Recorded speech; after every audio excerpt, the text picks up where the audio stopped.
In Shelby County alone, more than 150,000 people relied on SNAP benefits in September. That's almost 3 times as many as any other county in the state.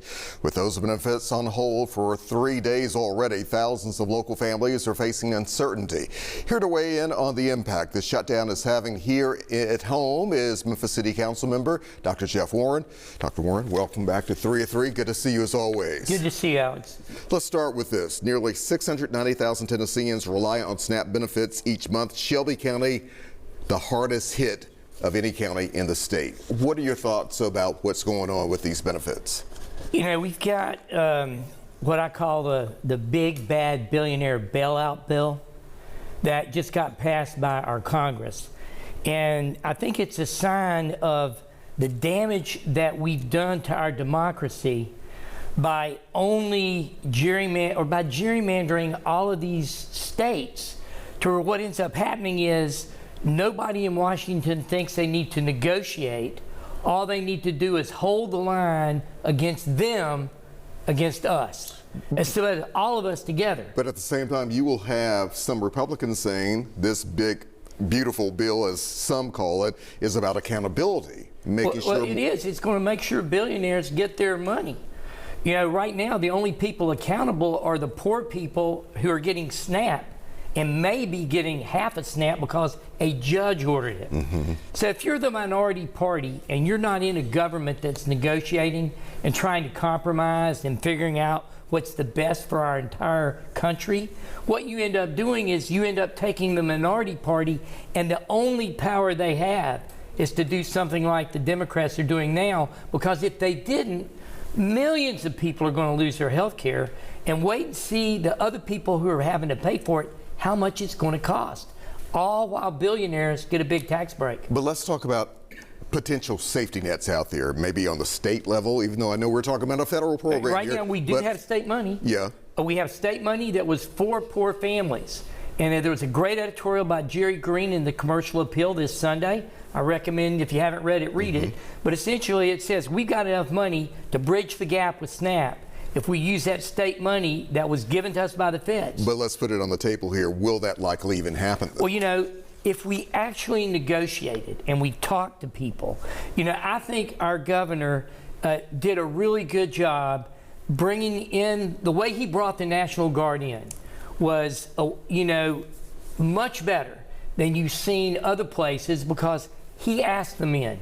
And you can see the difference in how Memphis has reacted to compared to other cities, is that we're working with them. And I think what it's shown is that we were right on city council when we said what we really need is 2,500 policemen, because we brought in about that many extra people and crime's doing better. So you're saying, though, at the same time, though, we still don't need the National Guard. You would prefer to see more police officers. You know, I'm worried that with this way we're dividing our country, we're getting our country used to the idea that National Guard can be sent to Democratic cities anytime there's a protest. So if we have midterms and the Republicans lose and the president doesn't like what it's going to be, he's already got us used to having National Guard going into cities. That's what I don't like. We've never used the National Guard like this. You know, I love having the extra ATF, the extra FBI, the extra Department of Treasury, all the other law enforcement officers that came from the feds. Who are part of the Memphis Safe Task Force. They're part of the Safe Task Force, and they gear them up. And they're the ones that are doing the lion's share. It's the optics of sending in the military in a civilian area to potentially suppress peaceful demonstrations. So, Dr. Warren, who is this on, though? I mean, some people will say if you are on the city council, if you're on the county commission, if you're a state representative, state senator, why aren't we having more conversations to say this is what we need right here? Well, that's why I'm here, Alex. I'm trying to start this conversation. I've been saying it in meetings. I haven't got much coverage. Jerry Green had great thoughts in the Commercial Appeal about how we can feed people with SNAP. I think as a citizen, I just met a man from Venezuela, and he said this is what happened there. Politicians quit doing their jobs. We quit talking to each other.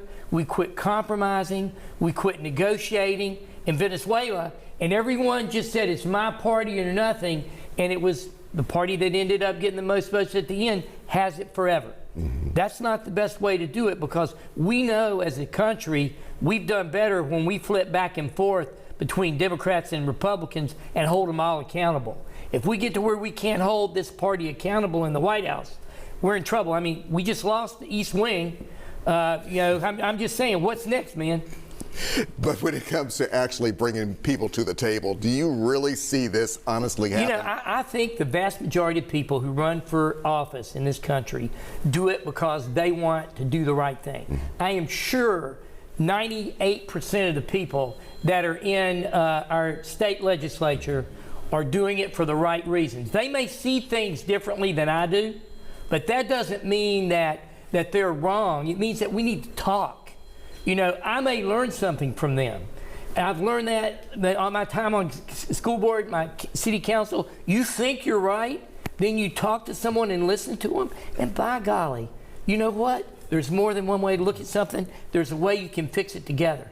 It's an art. novel, you know, it sounds like American democracy. All right. I'm all for that. I do want to move on while we have you here. Let's talk about Church of God in Christ. Their convocation officially starts tomorrow. Thousands of people from around the world come to their Mecca, as they call it, but this will be their last year for the next 2 or 3 years, perhaps. What's going on here with our hotels? The issue is we do not have a convention hotel. Okay, the city bought the Sheraton Hotel. Was that the wrong thing to do? No, we bought it because we didn't want someone from outside of our community to buy that and hold us hostage. It was 40% available occupancy. The rest of it is not. I mean, I walked in the rooms. You don't stay there. I know you've told me that. And the issue but should the city, though, be in the hospital ownership business? It wasn't just that. What we're doing is we're trying to take that hotel, move it into a nonprofit, build it back and get it to where it's actually functioning well, and after it's functioning, sell it on the open market and get out of the hotel business. So what's the timetable, though, Jeff? Well, Are we talking about another year or 2 or 3? I think if we get this done within 5 years, we'll be really lucky. I'd like to see it done in 2. Mm-hmm.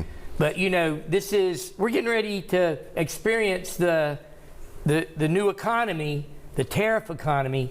And I can tell you the amount of food we've got coming to our soup kitchen since the tariffs kicked in is down about 20% of what it used to be. So the free food that's out there that used to be giveaway food is not there anymore. And I am really worried about people on SNAP. Dr. Jeff Warren, always good to have you here. Thank you, Alex. All right, we will continue. Take care. Okay.